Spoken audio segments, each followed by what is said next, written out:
Hello' friends, মোৰ অন্য এটি ভিডিঅ'লৈ আপোনালোক সকলোকে স্বাগতম জনাইছোঁ। আজি মই বনাবলৈ লৈছোঁ হলফলি বা লৈটেঙাৰ আচাৰ।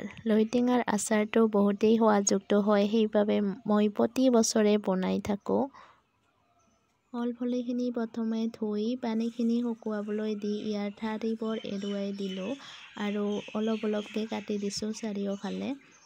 হলফলিখিনি মই দুটা ভাগত ভাগ কৰিছোঁ, যিহেতু কেঁচা আৰু পকা দুটা প্ৰকাৰ আছিল একেলগে, সেইবাবে কেঁচাখিনি ইয়াতে নিমখ দি থৈ দিলোঁ আৰু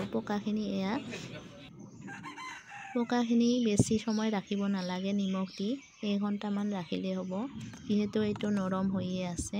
আৰু কেঁচাখিনি মই এৰাতিৰ বাবে ৰাখি দিলোঁ নিমখত। পকাখিনি 1 ঘণ্টা পিছত মই ৰ'দত উলিয়াই দিলোঁ।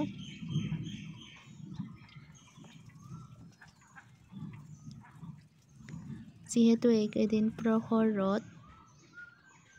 ৰ'দ এদিনতে শুকুৱাই যায়। পিছদিনা কেঁচাখিনিও শুকুৱাই ল'লোঁ আৰু ইয়াতে একেলগ কৰিম। এইবাৰ পকাখিনি বেছি ভালকৈ শুকাই গৈছে, যিহেতু নৰম হৈ আছিলে আৰু এদিন আগতে শুকুৱাই দিছোঁ। এইবাৰ এইখিনি লগ কৰি দিলোঁ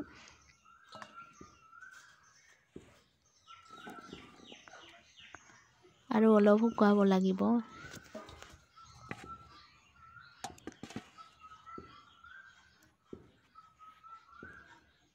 এইদৰে মই আৰু এদিন শুকুৱালোঁ।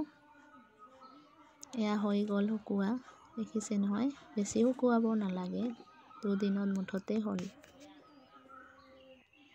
এইফালে মই ৰ'দত উলিয়াই দিছোঁ যোৱা বছৰৰ শুকাই থোৱা আম আৰু নিমখত থোৱা তুলীয়া টেঙা, আৰু এইফালে কেৰাহীটোত তেল গৰম কৰি লৈছোঁ। তেলখিনি গৰম হোৱাত ইয়াতে আগতে খান্দি ৰখা মছলাখিনি দি দিছোঁ। ইয়াতে আছে জিৰা গুড়ি, ধনিয়াৰ গুড়ি, মেথি গুড়ি আৰু কালজিৰাৰ গুড়ি। এতিয়া হালধি দিছোঁ। এইখিনি মিক্স কৰি এতিয়া ইয়াত হলফলিখিনি ঢালি দিম।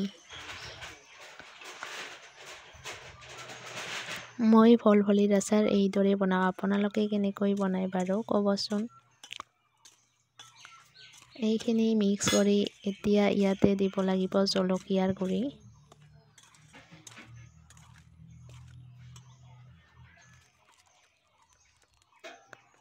মই জলকীয়াৰ গুড়ি দি দিলোঁ, আৰু যিহেতু জলকীয়া ইয়াত দিয়া নাই, সেইবাবে মই ব্যৱহাৰ কৰিম জালুকৰ গুড়ি।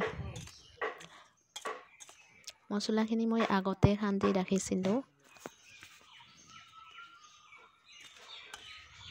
আৰু বেলেগ একো ইউজ কৰা নাই। এয়া মোৰ হলফলিৰ আচাৰ ৰেডি হৈ গ'ল। এইবাৰ কাঁচৰ বৈয়াম এটাত ভৰাই আছোঁ। মাজে মাজে এইখিনি ভালে ৰাখিবৰ বাবে ৰ'দত দি থাকিব লাগিব। ইয়াত এটোপা পানী পৰিলেই আচাৰখিনি বেয়া হৈ যাব, গতিকে সাৱধান।